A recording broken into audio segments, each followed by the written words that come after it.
Buenos días, jóvenes. En esta ocasión vamos a ver otro tipo de pronombres. En este caso tenemos los avyapranas. Estos avyapranas son muy interesantes y a la vez se usan todos los días. Cada vez que ustedes están hablando no pueden terminar ni generar una conversación si ustedes no usan los avyapranas. ¿Por qué? Porque así como vimos previamente que los avyapranas son aquellos pronombres que conjugan los verbos y por lo tanto generan una acción. Entonces, según la gramática, los avyapranas lo que hacen es que ellos reciben la acción de los verbos. Entonces, el lugar de los avyapranas siempre va a ser después de un verbo, siempre. Y aquí tenemos una pequeña gráfica en la cual tenemos primeramente los avyapranas, que fueron los primeros que vimos, y ahora tenemos los avyapranas. En algunos casos ustedes notarán que son iguales. Por ejemplo, en el caso de it es igual, en el caso de you es igual, y también tenemos el caso del plural, va a ser el mismo. Independientemente de estas excepciones, todos los demás van a ser muy diferentes. Entonces, cuando nosotros usamos los avyapranas es porque vamos a explicar quién recibe qué acción. Entonces, en estos ejemplos que tenemos de este lado del pizarrón, ustedes podrán ver la oración que dice Anne drove us home last night. Entonces, aquí la acción fue esta, drove. ¿Y a quién nos llevó? A nosotros. Entonces, as es el avyaprana. Entonces dice, Anne nos llevó a casa anoche. Luego tenemos en el segundo caso una oración igualmente en pasado, I got it. Entonces, este it es un avyaprana. I got it for free. Esto significa lo conseguí gratis. Entonces, aquí es donde nosotros tenemos que entender cómo es que funcionan, porque aparte de que siempre van a ir después de los verbos, también esos avyapranas son los que nosotros usamos en español cuando decimos me o lo o nos. Entonces muchas veces cuando hablamos de un avyaprana y se refiere a nosotros, dice nos lo dio. Eso es en español. Entonces ese nos equivale a un avyaprana. El lo es igual, un avyaprana, solo que el lo en español es en inglés. Van a haber casos como en el ejemplo de them. Don't show them to anyone, please. Entonces, no se las o no se los enseñes a nadie, por favor. Entonces aquí, como estamos hablando de ellos, esa forma en español es les o las. No sabemos qué son, pueden ser fotos, pueden ser películas, pueden ser dibujos, cualquier cosa que ustedes tengan en mente.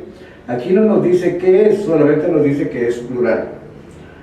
Luego tenemos una pregunta, dice, will you teach me how to play chess? ¿Me enseñarás cómo jugar ajedrez? Entonces tenemos una oración en futuro, teach me, y nuevamente tenemos el avyaprana. Tenemos también oraciones, como mencionamos anteriormente, que son oraciones de mandato. Por ejemplo, dice, mail it as soon as possible, envíalo o mándalo por correo tan pronto como sea posible. Okay. Ese you, que aquí no está, pero va implícito. Entonces, envíalo. Entonces, el significado de it es lo. Luego tenemos un caso en el cual ustedes pueden ver que usamos dos avyapranas. I sent it, yo lo envié a ella. Entonces, en otras palabras, yo se lo envié a ella la semana pasada. I sent it to her last week. Yo se lo envié la semana pasada. Entonces, es así como nosotros tenemos que no solamente entender, sino también interpretar los avyapranas. Porque a veces si nosotros queremos interpretar o queremos decir letra por letra todo lo que escribimos en inglés, todo lo que hablamos en inglés, no tiene sentido. Entonces tenemos que interpretar los avyapranas como aquellos que nosotros usamos en español, ya sea nos, lo o me o las. Hey, listen to him. hey, escúchenlo o escúchenle. En el español antiguo, que hoy en día ya no usamos, decía escúchenle a él. Hoy simplemente decimos escúchenlo a él.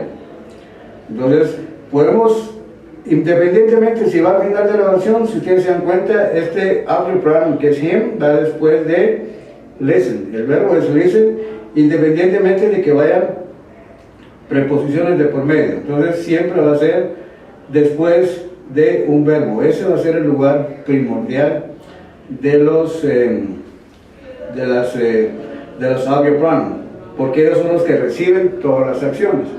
Y como mencionaba, también nosotros podemos usar estos para indicar, por ejemplo, acciones que alguien está realizando y no sabemos quién.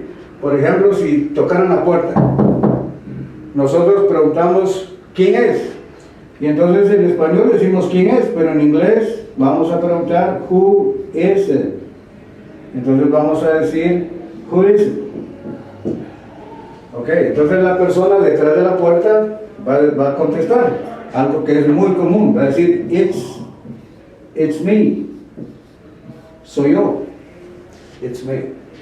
Entonces nosotros lo vamos a usar muy comúnmente de esta forma cuando nos referimos a personas, it's me.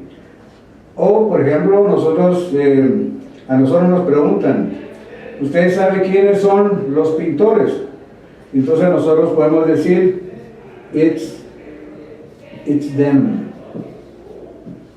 son ellos.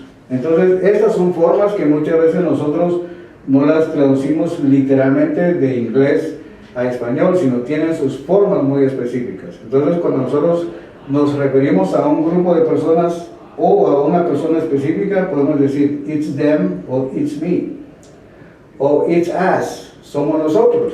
Esa sería otra forma de contestar. Si alguien estuviera tocando y dice it's us, somos nosotros. ¿Okay?